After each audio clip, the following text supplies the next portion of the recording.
সবাইকে welcome to any time school and college. আমি ফাতেমা জিন্নাত মাইশা তোমাদের জন্য নিয়ে এসেছি আরো একটি গুরুত্বপূর্ণ ভিডিও। আজকের টপিক হচ্ছে গড় মুনাফার হার। এর আগে আমি পেব্যাক সময় এবং একটা সারণী নিয়ে কথা বলেছিলাম।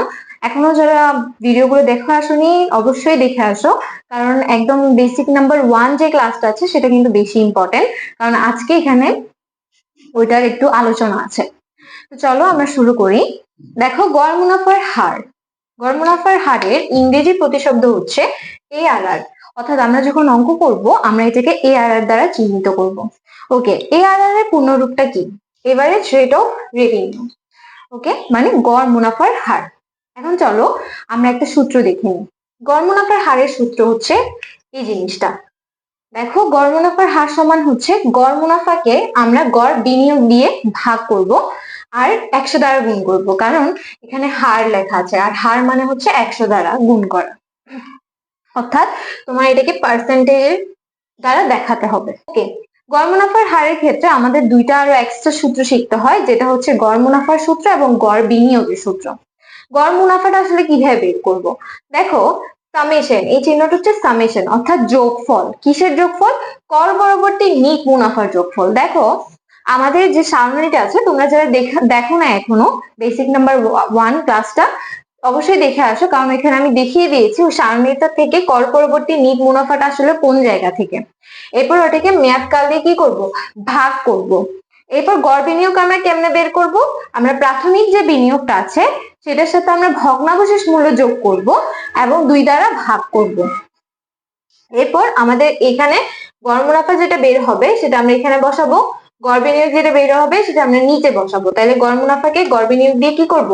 ভাগ করব। তারপর আমাদেরকে হার বের করতে বলা হয়েছে, গড় মুনাফার হার, দ্যাটস আমরা 100 দ্বারা কি করব?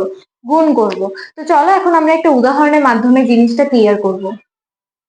তাহলে দেখো, আমি এখানে একটা উদাহরণ দিয়েছি। উদাহরণ 1, একটি মেশিনের ক্রয় মূল্য 50,000 টাকা। দ্যাট মিনস এটাতে আমি যদি মেশিনটা কিনতে যাই তাহলে আমার থেকে 50,000 টাকা বিনিয়োগ করতে হবে এবং ভগ্নাবশেষ মূল্য 5,000 টাকা।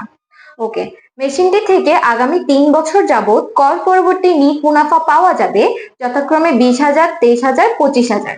গড় উপার্জন হার নির্ণয় করো। এখন দেখো, এখানে আমি কর পরবর্তী নিট মুনাফা দিয়ে দিয়েছি, তবে তোমাদের সারণী থেকে বের করতে হবে।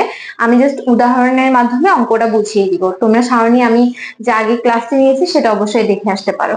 আর যারা আমার চ্যানেলটিকে এখনো সাবস্ক্রাইব করনি, সাবস্ক্রাইব টু মাই চ্যানেল, কারণ তোমাদের জন্য গুরুত্বপূর্ণ ভিডিও দেওয়া হবে সামনে, যেহেতু তোমাদের এইচএসসি এক্সাম। তো চলো এখন আমরা শুরু করি। গড়নিট মুনাফা আমরা জানি, এআর এর প্রথম সূত্রতে গড়নিট মুনাফা আছে।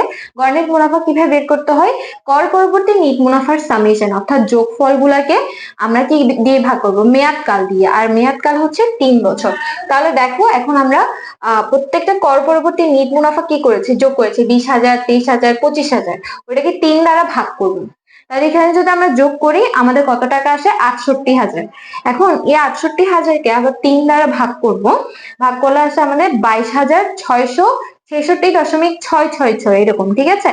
তো আমরা রাউন্ড ফিগার নিব, যেহেতু দশমিকের পর 6 অঙ্ক আছে তাই আমরা নিব 22,667। এরপর দেখো, গড় বিনিয়োগ বের করব। গড় বিনিয়োগ আমরা দেখেছি আমাদের যে প্রাথমিক বিনিয়োগ, এই 50,000 টাকাটা হচ্ছে প্রাথমিক বিনিয়োগ, ওইটার সাথে আমাদের ভগ্নাবশেষ মূল্য কি করতে হয়? যোগ করতে হয়। দেন ওইটা কি করতে হবে? 2 দ্বারা ভাগ করতে হবে। তাহলে 50,000 সাথে 5,000 যোগ করো 55,000, এবং 55,000কে 2 দ্বারা ভাগ করো, আমাদের আসে 27,500। ওকে, তো ফাইনালি এখন আমরা সূত্রের মধ্যে বসাবো। এআর এর সূত্র হচ্ছে উপরে গড় নিট মুনাফা থাকবে, নিচে গড় বিনিয়োগ থাকবে, ওইটাকে 100 দ্বারা গুণ করতে হবে। তাহলে দেখো আমাদের অ্যান্সার কত আসে। প্রথমে 22,667কে 27,500 দিয়ে ভাগ করবা, 100 দ্বারা গুণ করবা, 80.42। তাহলে দেখো আমরা বের করতে পেরেছি আমাদের এআরএর এর মান কত? 82.42%। তো আশা করি তোমরা বুঝতে পেরেছো অঙ্কটি, এবং আশা করি তোমাদের কোনো ধরনের সমস্যা হবে না গড় মুনাফার হার নির্ণয় করতে। যদি তোমাদের একটু উপকার আসে এবং যদি এই ভিডিওটা ভালো লেগে থাকে অবশ্যই লাইক করতে ভুলবে না। এছাড়া তোমাদের যদি কোনো ধরনের কোনো অধ্যায়ে সমস্যা পাও অবশ্যই আমাকে কমেন্টে জানাতে ভুলবে না। আমার চ্যানেলটিকে সাবস্ক্রাইব করে পাশে থেকে বেল আইকনটি ক্লিক করে রাখো, কারণ এরকম আরো গুরুত্বপূর্ণ ভিডিও আমি আপলোড করতে থাকবো এবং তোমাদের কাছে যাতে সাথে সাথে নোটিফিকেশনটা চলে যায়। তো দেখা হচ্ছে অনেক ভিডিওতে, ততদিন পর্যন্ত সুস্থ থাকো, ভালো থেকো, আল্লাহ হাফেজ, আসসালামু আলাইকুম সবাইকে।